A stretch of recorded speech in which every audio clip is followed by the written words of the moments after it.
What is going on, everybody, and welcome to the Central District Hoops Report. I'm your host, Justin Griffiths, and in this week's episode, we recap Week 3 and preview Week 4, as this is the final first matchups with all these teams.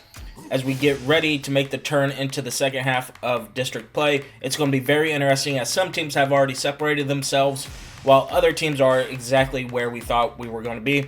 Without further ado, let's jump into last week's slate of games, starting off with John A. Logan.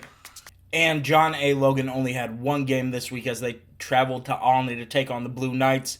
In this one, Logan led from opening tip to final horn, winning it 79-44. Logan, once again, just was able to handle everything. They were led in scoring by Cameron McDaniels, who was 5 of 15 shooting from the field. For 15 points. He was 3 of 9 from behind the arc, while Justice Decker was 4 of 8 shooting from the field, had 8 rebounds and 3 assists to go along with a steal, and finished with 10 points as well for the starters for Logan. Off the bench, though, they were led by Taylor Smith, who was 8 of 11 shooting from the field, 3 of 5 from behind the arc, had 8 rebounds and 3 assists, with 19 points. And Darkel Payne off the bench again for Coach Smith Peters, 5 of 9 shooting from the field, 3 of 7 from behind the arc, 3 rebounds, 3 assists, 3 steals, finishing with 3 off defensive rebounds, I said steals, finishing with 15 points. For the Olney Central Blue Knights, they were led by Cedric Scale, who was 6 of 7 shooting from the field, 1 of 2 from behind the arc, finished with 7 rebounds and 13 points. Gabe Johnson was another Olney Central Blue Knight in double figures. He was 5 of 12 shooting from the field, had 7 defensive rebounds and 7 offensive rebounds for a total of 14, had 4 assists and a blocked shot. He finished with 11 points. But unfortunately for the Blue Knights, they didn't get much off the bench, as R.J. Keller and Caden Miller only had 3 points apiece, and Jordan Babcock had 2. That's going to be really the difference here, as well as a poor shooting performance, 28.8% from the field for Olney, while Logan was 44.8%. Logan was 36.4% from behind the arc, while Olney struggled with only 10% or 12%. So again, it's going to be very difficult to win those games, especially with a team like John A. Logan, who is one of the better teams in the district right now. Up next, we have Lincoln Trail taking on Kaskaskia, and Lincoln Trail gets back into the win column with the 79-66 victory over the Blue Devils. For Lincoln Trail, they were led by Jared Jackson, who was 8 of 13 shooting from the field, 3 of 3 from the free throw line, had 5 assists and 3 rebounds, and finished with 20 points. But he was one of 3 statesmen in double figures, as Mike White was also in double figures, finishing with 14 points off of a 5 of 15 shooting performance, 2 of 7 from the field, having 5 rebounds and 7 assists as well. And finally, MJ Murphy was 6 of 9 shooting from the field, having 4 rebounds, 7 assists, and 2 steals, finishing with 13 points. Off the bench, however, it was Kenny Hunter Jr., who was 6 of 11 shooting from the field, 4 of 10 from behind the arc, finishing with 16 points and 3 rebounds and 3 assists as well for the Lincoln Trail Statesmen, who only played 7 players, as you see. For Kaskaskia, they were led by Antoine Tillman, who led 4 starters in double figures with 15 off of a 5 of 11 shooting performance, having 6 assists and 1 rebound as well. Kenyon Garrett Miller, was 3 of 7 shooting from the field and had 13 points. Jared Mackey was 4 of 12 shooting from the field, 5 of 8 from the foul line. However, he grabbed 12 rebounds and 6 assists to go along with 3 blocked shots, and finishing with 14 points. Abdou Faye was 6 of 10 shooting from the field, finishing with 12 points. He had 9 rebounds as well, 3 of them being on the offensive end of the glass. And for Coach Hancock, he had no bench help. Kendall Van Dyke was the only one that put up more than 2 points. He had 5 off of a 2 of 3 shooting performance, including a tray. Had 3 rebounds and 3 rebounds. So again, We look at it. Kaskaskia actually shot the ball relatively well. They were 50% from behind the arc, 37% from the floor. It was just Lincoln Trail who was on fire. They were 53% from the field and 33% from behind the arc. And so, even with only playing 7 players, Coach Cotton's team picks up the huge win against Kaskaskia. Then you have the Vincennes Trailblazers taking on the Lakeland Lakers in my favorite non-VU gym in the district in Mattoon. And this one was good. It started from the jump, tied at the end of the first half, and Vincennes hit a three-pointer with 7 seconds left to go to tie it in the second half before taking control in overtime, winning this one 93-84. Let's go ahead and look at the leading scores for the Vincennes Trailblazers, ranked number 3 in the nation heading into this game. They were led by Jalen Callaway, who was 7 of 12 shooting from the field, had 7 rebounds, 4 assists, 3 steals, and 2 blocked shots to go along with his team-high 24 points. Dayton Williams was 6 of 12 shooting from the field, had 5 rebounds, 3 assists, and 2 steals as well, finishing with 14 points. And I said the Jalen Callaway led the starters. Well, Lorenzo Malinini was close. He finished with 23 points off of a 9 of 14 shooting performance, 5 of 9 from the free throw line, had 6 of his 9 rebounds being on the offensive end, and also had a steal. Off the bench, Coach Franklin was led by Alex Montez, who hit that crucial 3 to tie the game at the end of regulation. He was 3 of 6 shooting from the field, had 3 assists as well, finishing with 8 points. For Lakeland, they were led by Keenan Gray, who was 11 of 23 shooting from the field, having 5 rebounds, 4 assists, and finishing with 27 points.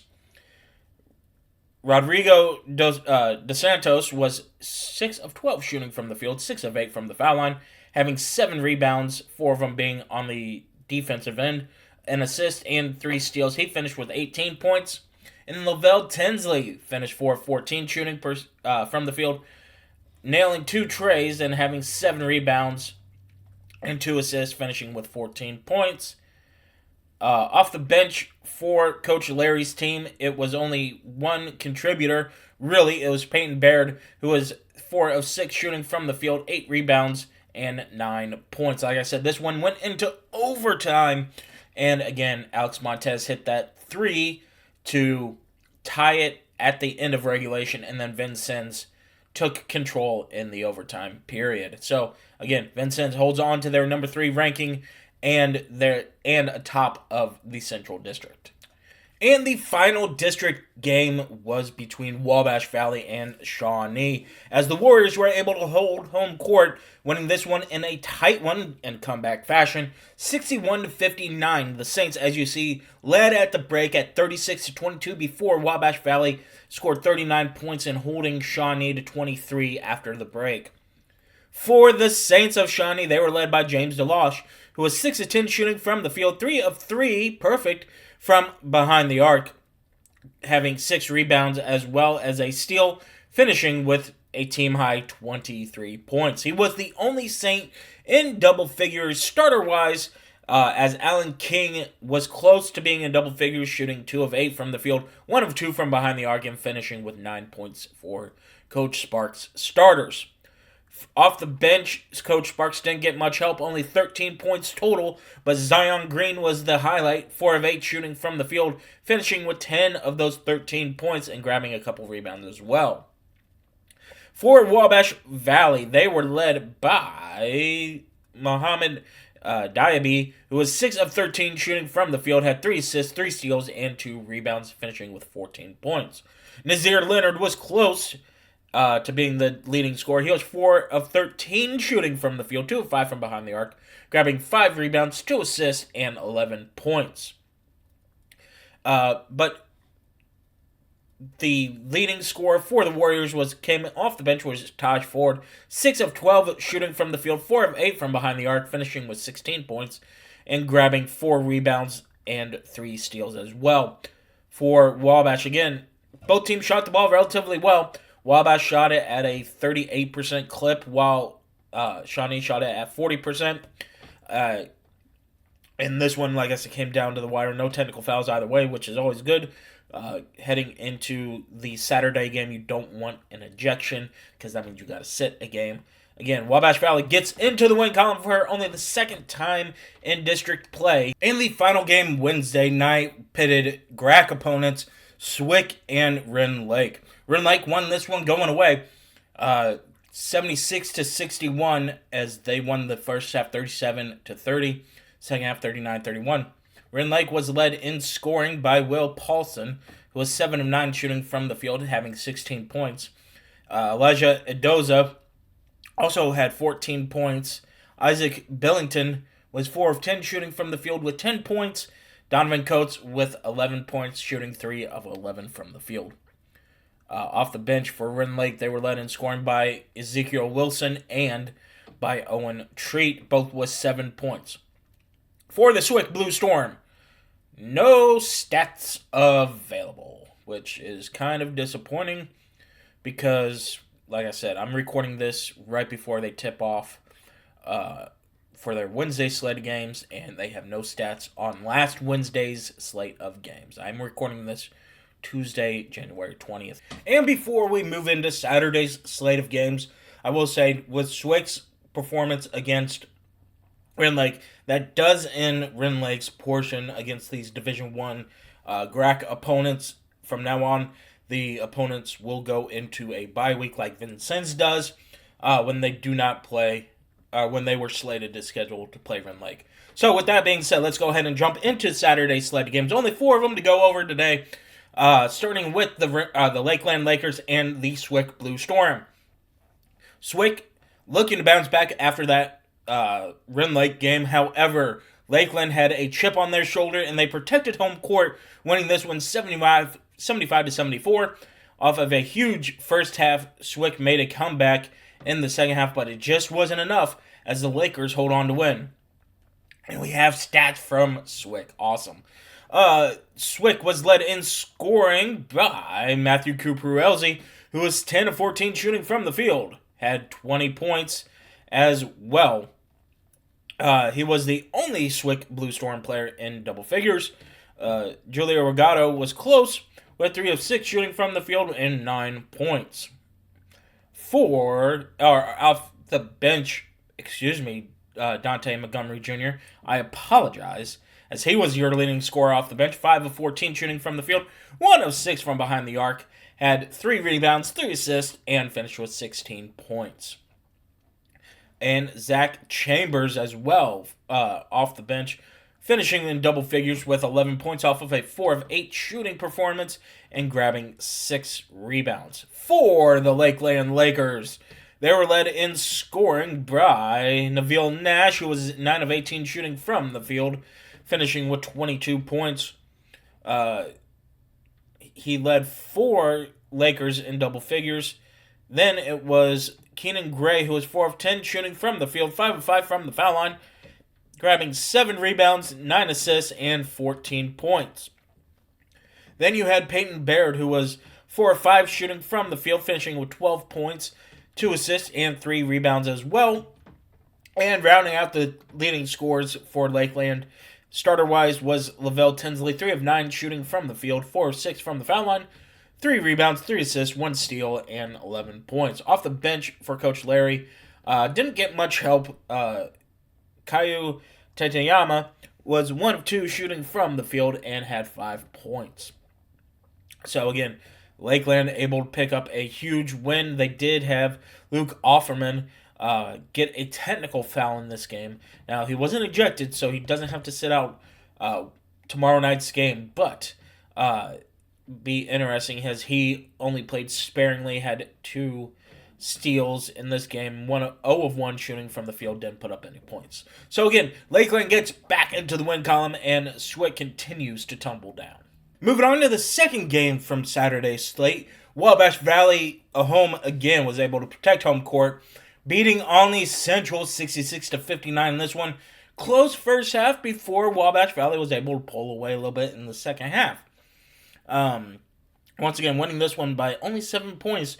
The Blue Knights are getting better. I know it doesn't look like it right now, But the Knights have something going. They just need to be able to pull a win in the district and then watch out because I think these Blue Knights could be dangerous, especially to a team like Vincennes or Logan, who might overlook them heading into district play and maybe even in the tournament going forward. Again, you can't overlook any of these teams going into district play. But back to the game.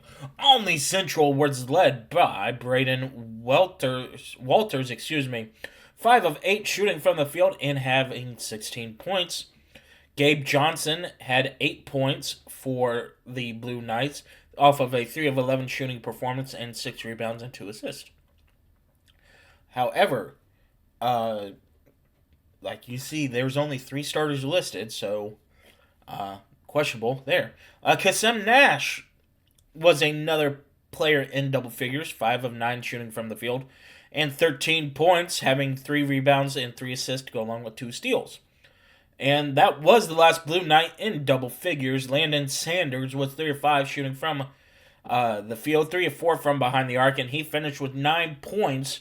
So he was close to being in double figures, just not quite there. Again, the Blue Knights did not shoot it great from behind the arc at 25%. They shot it better at 44% if you round up from the field as a team. For Wabash Valley, they were led by Taj Ford as a starter, 4 of 9 shooting from the field, 8 of 9 from the foul line, having 3 defensive rebounds, 4 rebounds total, 2 assists and 2 steals, finishing with 18 points. Nazir Leonard was 5 of 13 shooting from the field and having 13 points as well, picking up that huge win, for Olney, or for Wabash, I said Olney. Already. Baron McNeil was 5 of 12 shooting from the field, having 13 points and 2 assists and 2 rebounds and 2 steals. Again, coming off the bench, so he was the only Wabash Valley Warrior in double figures. As a team, Wabash, they struggled from behind the arc as well at shooting 25%. So they mirrored Olney. They shot the ball a little worse than Olney, actually, when you look at it. 41.5%, but 75% from the line compared to 70% from the line. There is your difference in this ball game. And again, it was only a 7-point win for Wabash Valley. But they do pick up the victory, finishing with 2 wins on the week. Then you have the Lincoln Trail Statesmen taking on the Shawnee Saints in Ullin. And it was the visiting Statesmen that pick up the win, 70-63, off of a huge first half for the Statesmen, winning that half, 37-27. Shawnee tried to make a comeback a little bit, 36-33 in the second half. But again, just too big of a deficit for Coach Sparks' team. Lincoln Trail was led by Mike White, who was 8 of 24 shooting from the field, but 7 of 18 from behind the three-point arc, grabbing 6 rebounds, 3 assists, and a steal, finishing with 25 points. Then you have Jared Jackson, who was 3 of 7 shooting from the field, grabbing 10 rebounds, 5 assists, and 2 steals, finishing with 12 points, along with MJ Murphy with 12 points off of a 4 of 7 shooting performance, and 4 of 6 from the foul line, having 7 assists, 4 rebounds, and 2 steals. Off the bench, they were led by Michael Stover, who was 5 of 8 shooting from the field and having 10 points off of 4 rebounds as well. For the home team, the Shawnee Saints, they were led in scoring by Derek Shepard, a 4 of 10 shooting performance, all of them coming from behind the arc, for 16 points, having 1 assist and 3 fouls for him. Zion Green was the only other Saint in double figures. Starter-wise, 5 of 8 shooting from the field. He did grab 8 rebounds. Second in the starters in the rebound category is Jacoby Jamison, led the way with 10 rebounds for them. And he finished with 13 points, did Green. Off the bench for Coach Sparks, it was Zayden Green, 4 of 10 shooting from the field, finishing with 11 points. He was the only Saint in double figures and the only Saint to put up more than 3 points. Again, just shooting poorly from behind the arc for Shawnee. But Lincoln Trail didn't shoot much better. It just happened to be the big first half by the Statesmen to pull out the win. And finally, a rare Saturday afternoon home game for the Vincennes Trailblazers as they took on the traveling Kaskaskia Blue Devils. Vincennes wins this one 70-55. It was close in the first half at 29-24 before Vincennes was able to pull out a huge second half to pick up the 15-point win. For Kaskaskia, they were led in scoring by Keaton Garrett Miller, 6 of 12 shooting from the field for 14 points. Jared Mackey was 6 of 8 shooting from the field with 12 points. And those were the only two Kaskaskia Blue Devils in double figures. Now, Miles Liddell was close, shooting 4 of 9 from the field and finishing with 9 points. But again, just Vincennes, I don't know if that is accurate, but if that is, that was huge, holding Kaskaskia to that from behind the arc.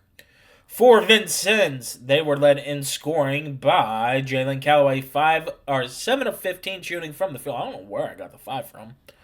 Having 4 assists as well, finishing with 20 points. Lorenzo Malignini was 7 of 16 shooting from the field, grabbing 7 defensive rebounds of his 13, finishing with a double-double and 15 points. Dayton Williams was 8 of 18 shooting from the field, grabbing 12 rebounds, dishing out 7 assists, and finishing with 18 points. For the Trailblazers, they got no bench help whatsoever. Michael Elfram was 2 of 3 from the field and only 4 points. So a rare thing for Vincennes to have all their scoring come from the starters. Again, I don't know how much this is, but Vincennes is normally really good about getting their stats into the NJCAA.org. So once again, Vincennes, again, it was an afternoon game, which boggles my mind. Normally, at least when I was there, Coach Franklin liked to play that game at 7 p.m. I do know they did honor Hall of Fame coach Dan Sparks, so maybe that's why they picked the afternoon game for Coach Sparks. But it was a huge win for Vincennes, and they stay atop of district standings. So before we jump into this week's slate of games, where we only have 8 of them, because of the Wren Lake being now not part of the scheduling for these teams, let's go ahead and look at the Central District standings as they stay today.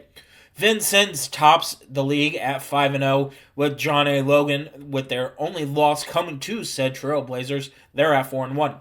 Lincoln Trail in third place at 4-2. Wabash Valley and Lakeland at 3-3 apiece. Following them is Shawnee and Swick at 2-3. Before you have Kaskaskia at 1-4, and Alney Central bringing up the rear at 0-5. Once again, be careful of Alney because they could beat up on one of these 3 top teams in district play. And the first game we're going to look at is John A. Logan hosting Kaskaskia, 8 o'clock tonight. Again, I just see Logan being able to pull out a win here. They're 4-1 in district play. They're leading the league overall. Kaskaskia, they've looked good at times, especially in that first half against Vincennes. However, ever since that game against Vincennes, John A. Logan has been playing really great basketball, and Coach Smith-Peters has them ready to go, and it is going to be an interesting second half of district play, and I think John A. Logan could be the top seed. If they're not the top seed, they'll stay right at that 2 seed. And then you'll have the Lakeland Lakers taking on the Shawnee Saints tonight, 8 p.m. Eastern Time, 7 p.m. Central Time. Lakeland coming off of a split week while Shawnee lost 2 straight games. This is going to be close. I think Lakeland will pull out the victory. That being said, it is at Shawnee, so the Saints are always difficult at home. But again, Lakeland played Vincennes to overtime and then was able to hold home court Saturday, while Shawnee lost last Saturday, so I mean it could go either way. But I think Lakeland, they're just playing better basketball at the moment. The third game on the docket is Olney Central hosting number 1 in the country, Vincennes.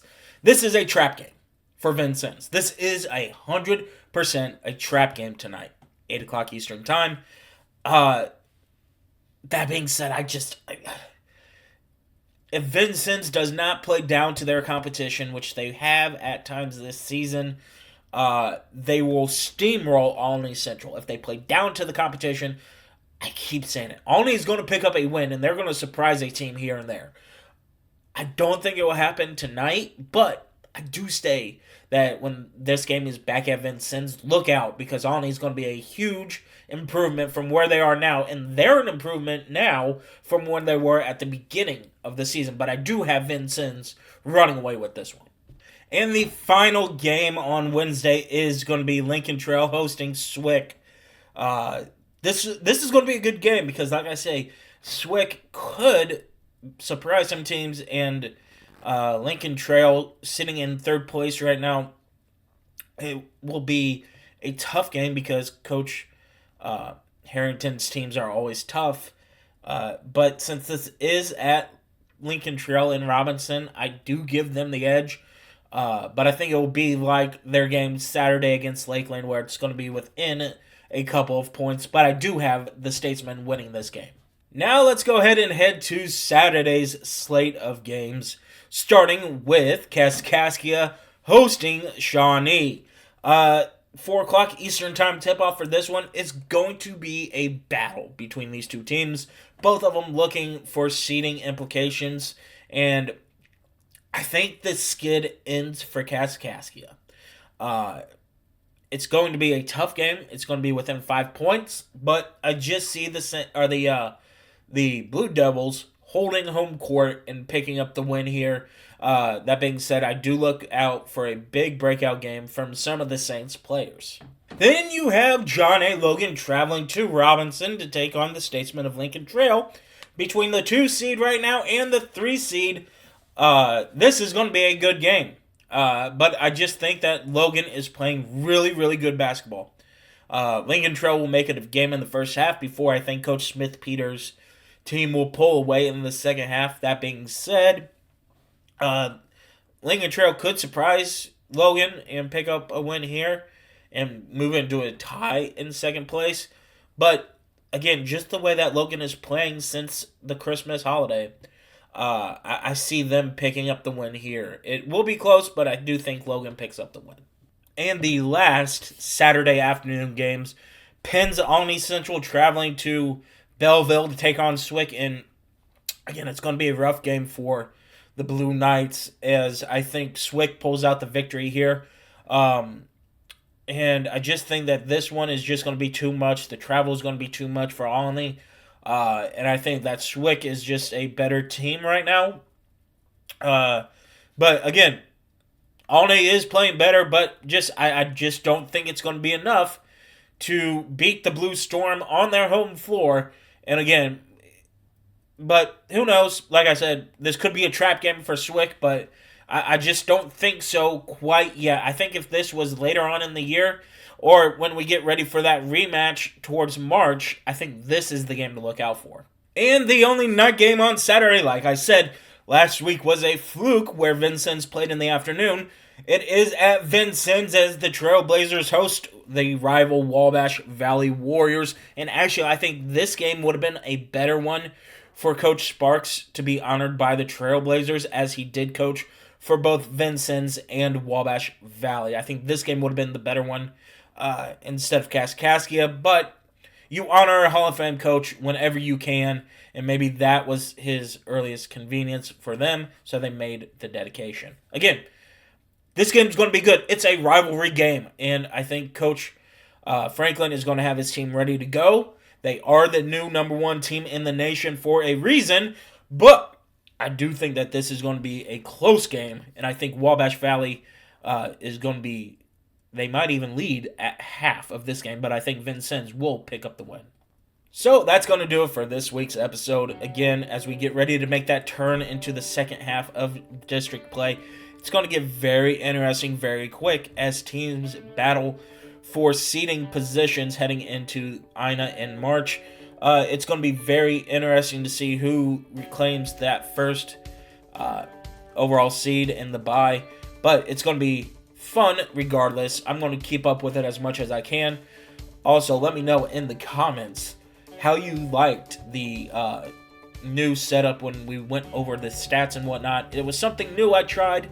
I don't know if I'll keep it or not, but let me know down low in the comments if you like it or not. I'm still trying to work with a screen capture device, and this one just popped up, so I'm using it. I liked it. It was fun to actually have to see my face instead of going completely voiceover work, so that's my thought on it. That's going to do it for this episode before my voice completely gives out, and I will see you all next week. Peace.